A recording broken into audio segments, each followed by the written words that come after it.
Hi everyone, it's me, Aset, here at The Goddess Inside, and in today's video, we are going to talk about overcoming the fear of perfectionism in your spiritual practice.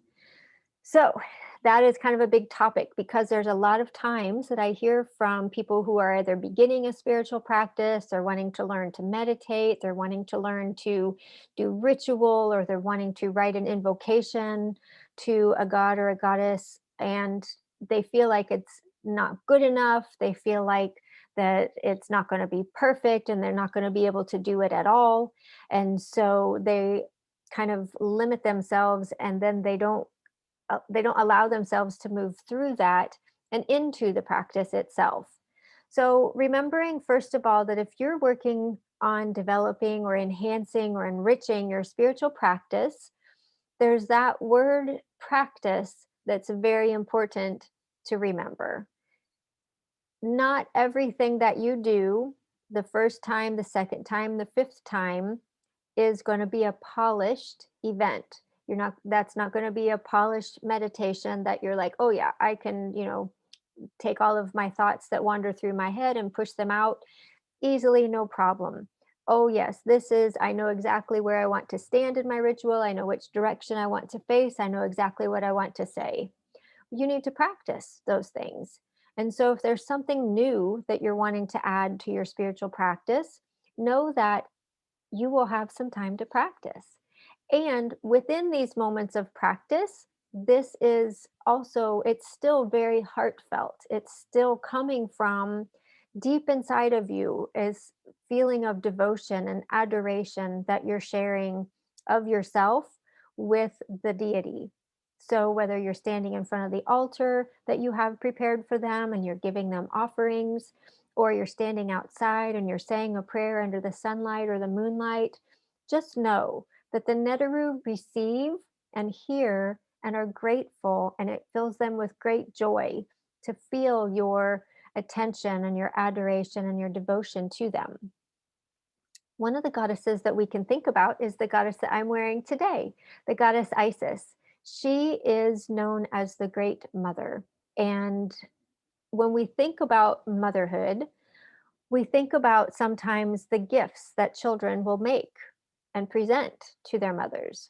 And how many of you remember being in grade school and having glue and a paper plate and macaronis, or macaronis on a string, and you made this beautiful necklace of macaroni or an I love you on a paper plate, and you gave it to your mom? And how did she respond?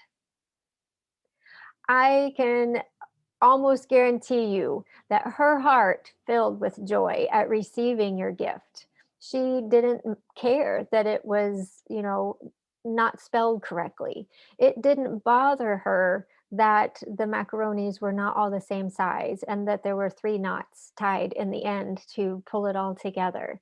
She knew that you, as her child, made that out of love from your heart to her, and she received that graciously and with great joy. So, anytime that you are feeling stuck in your spiritual practice, that something that you're wanting to do or perform isn't going to be perfect, or it's not going to be good enough, just remember the gods and goddesses are like parents, and they overlook any imperfection that you may see, and they see the effort. They see the meaning and the emotion behind everything that you do, everything that you say, and all the things that you present. So when you're giving an offering at your altar, maybe today it's for your at breakfast time, and you're giving your offering of blueberries and oatmeal to the goddess. Maybe you think that's not good enough and you need to do a big spread of fruits and breads and cheeses and juices. But yes, you can do all of that, and she will love and appreciate that, but she will also love and appreciate your offering of your blueberries and your oatmeal. If you want to write an invocation, it doesn't have to rhyme. Maybe some of it does, maybe some of it doesn't, but it just needs to come from your heart. When you want to try to meditate and meet them at their temple, it doesn't matter what temple it is. It doesn't matter if you have a temple in mind and another one shows up. Follow that. Know that that's perfect. That's divine guidance. That's where you need to be to receive the messages and see the insight. So, whenever you're getting stuck within your spiritual practice, remember that mother energy is there receiving your gifts with gratitude and joy. So I hope that this was helpful for you. I know that when I had this realization, it was super helpful for me. And I was able then to go ahead and fumble through rituals, even though I was reading them from the paper and I had to shuffle over to the side to grab the something that I forgot. But it was okay. And the more that I practiced those things, the more comfortable I became with them. And then it just became part of my muscle memory, so to speak. So, if this was helpful, please let me know down in the comments below. If you'd like to subscribe so that you can get more helpful videos like this, then please do.